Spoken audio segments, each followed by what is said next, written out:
Thursday is World Basketball Day. So you got to make sure that you check in with a guy who loves the game, is still active in the game, and just an overall good dude.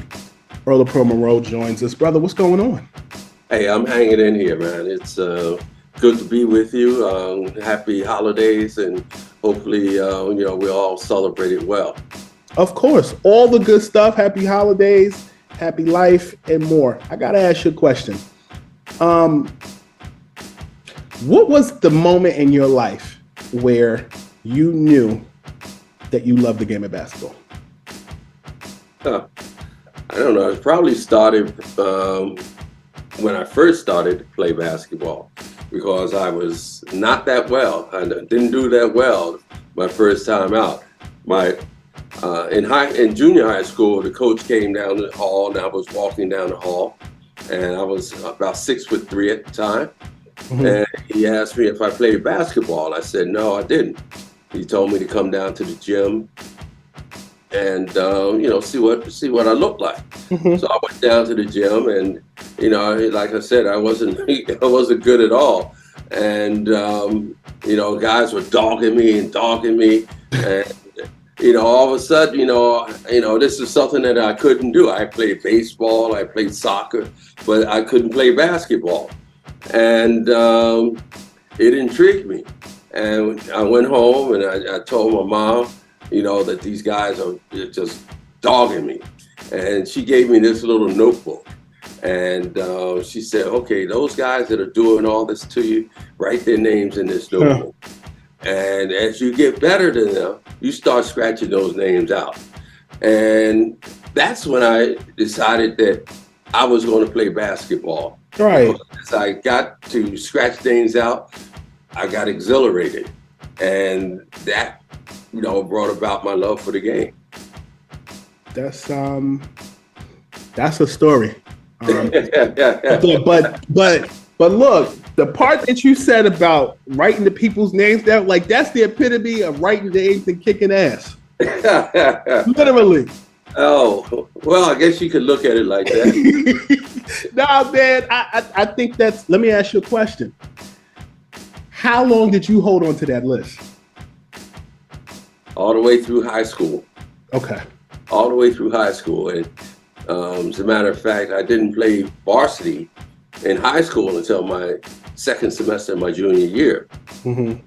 And actually, I played well in the preseason games and whatnot in my junior year, but my coach decided I should be playing JV.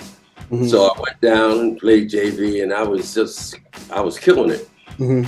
And I got up to play varsity in the second half of that season, and I went to starting, and I started that whole season, the rest of the season. We went to the city championships and whatnot. Mm-hmm. And then the next year, I played varsity. I led the city in scoring, and kind of the rest is history. The rest is history. John Bartram High School's own. Southwest. Yeah, this is South. I'm from South Philly, and we had to travel to Southwest Philly in order to get to school, which was another story in itself. Mm-hmm. Mm-hmm. A lot of legends that come out of the city of Philadelphia. I'm curious. Kobe Bryant's dad and his and family all laid Philly roots before he went on the main line to Lower Merion, but he was born in Philly, so Philly still claims it. Nonetheless, were there ever any interconnectivity with Kobe's family and yourself when you were growing up? Well, the only real, I guess, as I was growing up and I left and whatnot, but Joe Bryant, Jelly Bean, he played ball at Bartram. Mm-hmm. After I did, so that was the connection there, and obviously when you play ball in Philadelphia, you're part of a unique fraternity, mm-hmm. and everybody is a part of it, and so if you played, and I played against a guy in Philly, and I saw him in Japan later, and it was like we had just met again. And so we have a certain fraternity in Philadelphia that supersedes anything else. Of course, of course. You, the Knicks recently celebrated their 50 years of that championship runs, if I'm not mistaken. Yeah, it's you could look at it as the 50-year anniversary or the 50-year drought. Okay. but I mean that with all due respect. I'm not trying to start nothing. I'm really curious just about Knicks basketball, because for me, I have not lived to see the Knicks win it. I've seen them twice in the finals, in the '94 against the Rockets, and then the lockout shortened season they played the Spurs. What is it like for a Knicks team to win a championship? Well, I guess, you know, anytime you win a championship from any city is great. Being in one of the greatest cities in the world is even better. It's you know, you become a household name. You know, you can't go any place that people don't know you or want to talk to you and things like that. And it's been you know, a long time since that's happened, but I'm still here and I'm still doing the same thing. You know, seeing people coming up to you, and you know, the legend of being a New Yorker in a championship in New York is unbelievable. Yeah, yeah. What do you like about this year's team? Everybody talks about Jaylen Brunson, but Julius Randle is playing phenomenal basketball too. What do you like about this team?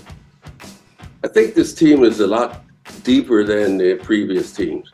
And you mentioned Brunson, and he had 50 points the other night and so forth. And Julius Randle is actually playing, I think, the best ball of his career at this point.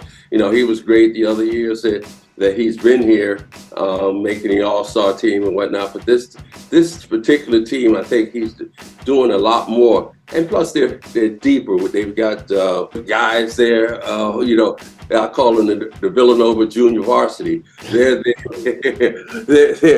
part of the team and whatnot, and making significant contributions. And you know, their backups are playing really well. So I just feel as though this is a pivotal season for them. You know, when you think about Julius Randle, of course, he doesn't have that many years left on his contract. So he's going to be playing for a contract either this year or next year. And so you want to try and get that championship or get into the position to make a championship run, you know, with this squad. And I think that they've got enough guys to try and do that. Would Jaylen Brunson's style of play fit in your era of basketball? Well, Jaylen Brunson, I think people underestimated him. You know, even though he was Player of the Year when he was at Villanova and they won 2 championships and whatnot, he still didn't get picked until, 30 or 32 or something like that in the draft. But he was, first of all, the thing that I knew about him from Jump Street was that he knew the game. He could play the game, you know, from a mind, you know, aspect. And he combined that, you know, with that time in Dallas and whatnot, with the fact that, okay, I have the talent to do it. I've got the resources to be able to do it because his dad played as well. And I think that, you know, the combination of being able to go out and prove to himself, first of all, that he could do it, made a big difference and whatnot. And I think once he got with the Knicks, you know, the mindset, you know, set into a position whereas he could go and do most anything. He could pass it, you know, he could shoot it. And I'm really surprised at how accurate he is in his shooting and whatnot. I knew he was a good shooter. I knew he could get to his spot anytime he wanted because he could handle the ball. But at the same time, I think his range has expanded. He's, you know, shooting the 3-pointer a lot more now. So, you know, he's all around, you know, great ball player. I grew up playing a lot of video games in the 90s. He has some Street Fighter level of just throwing fire. He's got that thing, man. When he's got that going, there's no stopping him. Yeah, you know, and the thing in a nutshell is like he's kind of a no nonsense type of guy. You know, he's no frills. You Mhm. know, this is what I'm coming to get you. Here it is. You know, and I like that about him. I like that about him too. It's not so much style of play, but more demeanor, more proving people wrong. Is there anybody in your era that demeanor reminds you of? Well, let's see. At my era, I mean, there's so many great players there. I was thinking back, you know, but I would think I'll take you right out of my era because he's another Knicks player. You take a guy like Bernard King. Mm-hmm. He's like an assassin. He comes to play. He's going to do it to you no matter what you do. He's going to do it to you, and that's the kind of player I think Brunson is. Tell me something. In a world where everybody, I've had this conversation with Dr. J, and I'd like to bring this to your attention. In an era where everybody talks about the GOAT debate with LeBron and Michael, which I think is just a lot because they're two different players. To me, LeBron is more magic. Kobe is the closest thing you'll see to Jordan. However, in your era of basketball, were narratives like that fused the same way? I don't think so. I think you know, the narrative is basically, you know, the writers, the sports writers, and who they deem to be that person. But even over and above that, there's somebody that has, you know, you can't deny. And the guy that I feel is the GOAT, so to speak, is Wilt Chamberlain. You know, Wilt still has like 70 records on the books, and he hasn't even played since the 70s. And he was a guy that everybody had to play. You know, they widened the lanes so he wasn't going to be effective in the lanes. Even his shots from the free throw line. You know, he used to shoot and just dunk the ball from the free throw line. And then they make you stay behind the free throw line until the ball hits the backboard. I mean, there's so many things that, you know, he affected in this game, and they're still happening. You know, there's nobody like Wilt, and I still think that he's still, you know, for me at least, you know, the greatest player ever played this game. Why do you think Kareem Abdul-Jabbar does not get those type of dialogues when people talk about Jordan? I don't know. You know, I think that, you know, he has always been, you know, on top of things. He's always been, you know, that guy, the go-to guy. I don't really understand it. I mean, he's obviously one of the best players to ever play the game. As a matter of fact, I just sent him a text, you know, because I understand he broke his hip or something. Mm-hmm. So I just texted him to, you know, wish him, you know, good healing and whatnot. Kareem, you know, no matter what, you know, the players know who's who.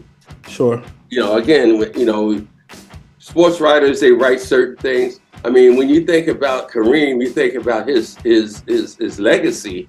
You know, early on, people didn't like Kareem. Sports writers, you know, he was, you know, they felt he was arrogant, so forth and so on. And then the longer you play, you know, the more people start to embrace you. And that's, you know, that was like, you know, what was happening with Kareem. But even talking with my friend last night, Bobby Danridge, who played with Kareem, right. You know, they're still talking about the same things that they were doing back in those days. And, you know, it was phenomenal. I mean, we played against Milwaukee my fourth year in the league, in the championship. And, you know, they beat us 4-0. And, you know, and it was interesting because everybody was over at my house before the last game in Baltimore. And, you know, I'm sitting talking, and Kareem says, you know, when we win tomorrow, I'm going to go back. We're going to go back to New York. And so I said, wait a minute. I know y'all are up 3-0 at this time, but you're not going to win. We're in Baltimore. You're not going to win, you know. But that was his mindset. And, you know, obviously they went and won the game. Interestingly enough, that was when he went back and changed his name. When he left there, he went back to New York and he changed his name into, Abdul-Jabbar. Nah, man, this is rich conversation, particularly in your era. I didn't play, but I grew up watching Patrick Ewing, and I feel like in the influx of you, Clyde, and somewhere, I guess him being a tweener, Patrick Ewing, I mean, or a placeholder, and then you had Melo, then you have Brunson. I feel like pre-social media, Patrick Ewing was a wrecking ball somewhere where Hakeem and Shaq were in the game and also taking flight. Do you think it's fair to say that Patrick Ewing was just amongst so many greats that we didn't truly appreciate how great Patrick Ewing was? At least that's my opinion. I don't know. I think that I think people really appreciated him.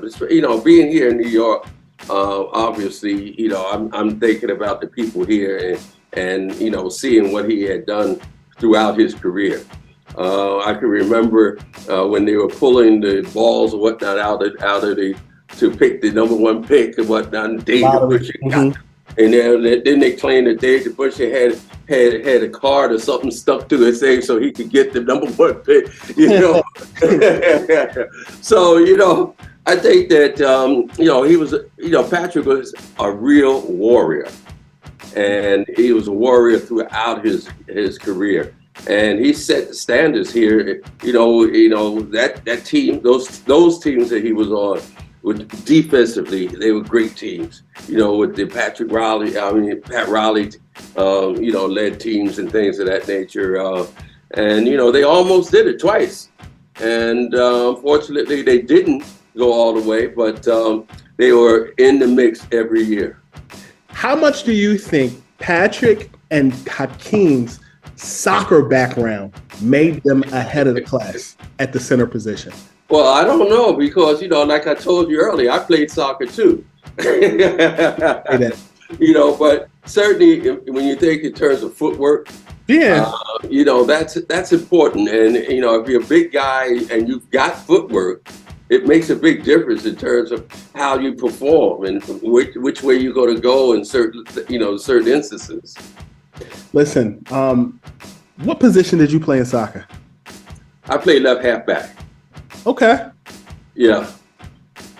I was honorable mention all city in Philly. I ain't messing with you. but I had my coach, a guy named Tatoya. He was also a professional soccer player, so he taught us a lot of different things that we picked up. Yeah, and that's why you was giving him that work on the court, on the playground, and you giving it to him on the court, man. I'm giving you your flowers. Well, please. Speaking of giving flowers, listen, that line in He Got Game when Ray Allen, who played Jesus Shuttlesworth, asked Denzel, Jake Shuttlesworth, why he named him Jesus, I thought was so powerful because there's certain movies that are futuristic that set the stage for the next 10 to 30 years. He Got Game to me was one of them, just like Any Given Sunday. The prototype for today's quarterback. Okay. Did you know that line was in He Got Game, that Spike had that in there before the movie came out? No. Are you serious? No, as a matter of fact, it's interestingly enough, I was going to catch a flight, and so I was late, and I saw Spike at the airport, and so Spike said, "Hey Earl, listen, I got something to talk to you about." And he started to tell me about this film, but when I looked up at the prompter, I was at the wrong gate. So I said, "Okay, man, listen, I'll talk to you about that later."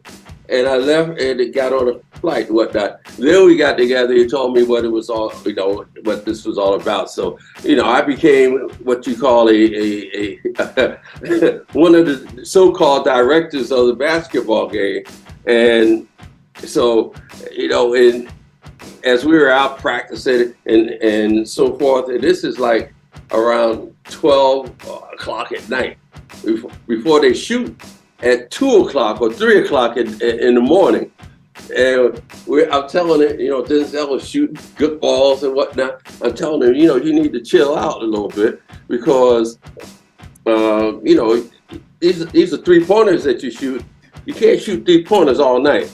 So when we get ready to film this whole thing later on, everybody's kind of tired because they have been playing all night long. But now you got to shoot the scenes, and so he was shooting. Shot wasn't there, and I was saying, I told you not to, shoot too much, He said, hey, I played for Fordham or somewhere, I said, okay. So we got those shots down, and obviously the rest is history. You wear your youth well. However, it made you appear even younger back then when he shouted you out like that, because I felt like in the 90s, there was just such an explosion of basketball. Things like that preserve you even more and make kids ask their parents questions who watched you. It was bringing me into another era. Yeah. I had my era, but now that film brought me into another era where people knew who I was. I'm sure you had rappers coming up to you. I'm sure you had people younger than Ray Allen come up to you. And this was pre-YouTube. Today, forget it. There's no excuse. But back then, you had to really do your history. Oh, no doubt. And, and you're talking about the rappers, I was in some of those rap tunes back in the 80s. So, that, kept building the legacy. Tell me something. What's the coolest line that somebody referenced you in a rap song? Well, I couldn't think of it. I couldn't think of it. I can say I can see it, but I can't say it. I can see them in the video, but I can't say it. Well, listen, I won't put you on the spot. Before we get up out of here, though, I gotta know: is there such a thing in your mind of a Knicks Mount Rushmore?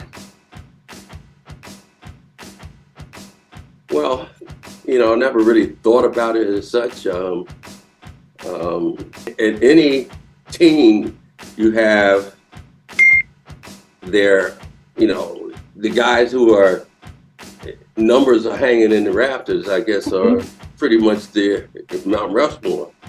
Right. That's diplomatic, but Mount Rushmore would be 4, right? Right? Well, yes, and yes, everything is duplicated today. So, you might have 4, you might have 8, you might have 12, but, when I think of all this, I think in terms of, my legacy in this. I played for Baltimore. When I was in Baltimore, that was my team. I came to New York.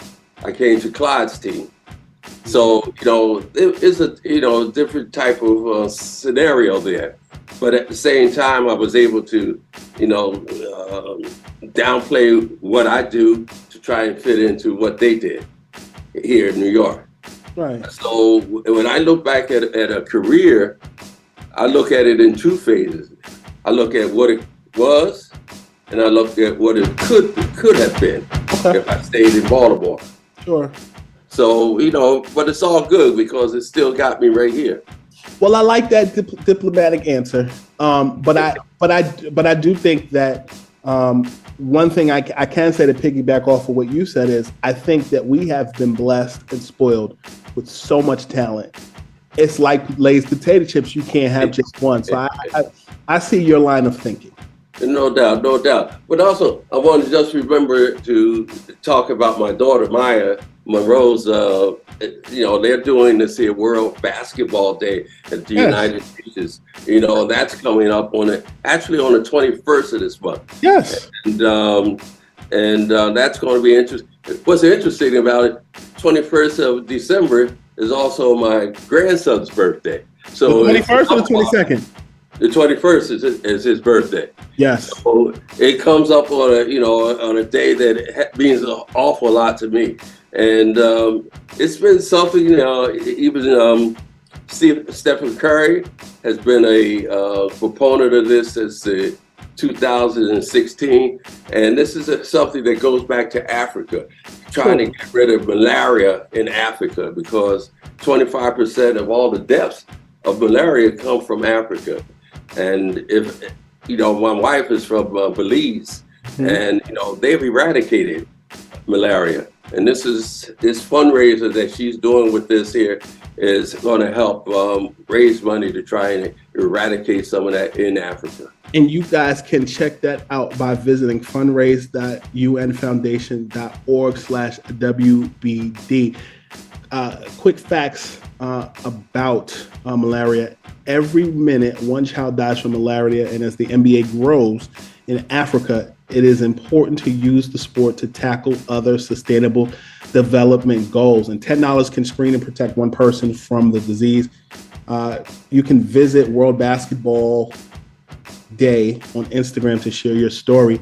I think it's great what you guys are both doing, because just bouncing the ball, that's cool, but using that moment to spread the word, I think, is even a greater moment. Yeah. And Stephon, he also, has his 3 for 3, where every 3-pointer that he made was donating 3 nets to this cause. And we took that because I have a school here in New York called Earl Monroe New Renaissance Basketball School, which is not about basketball. It's about all the ancillary things that happen in basketball that people can be involved in. But we've taken that, and Julius Randle has taken it up the cause. And now for every 3 that he makes, he gives $500. And so other people match that. And so last year we've raised almost $1 million for our school. So, basketball can be the best thing that happens to you, even though you can't play. No, it can be. Let me ask you a question. You talked about your school. How hard is it to start a school?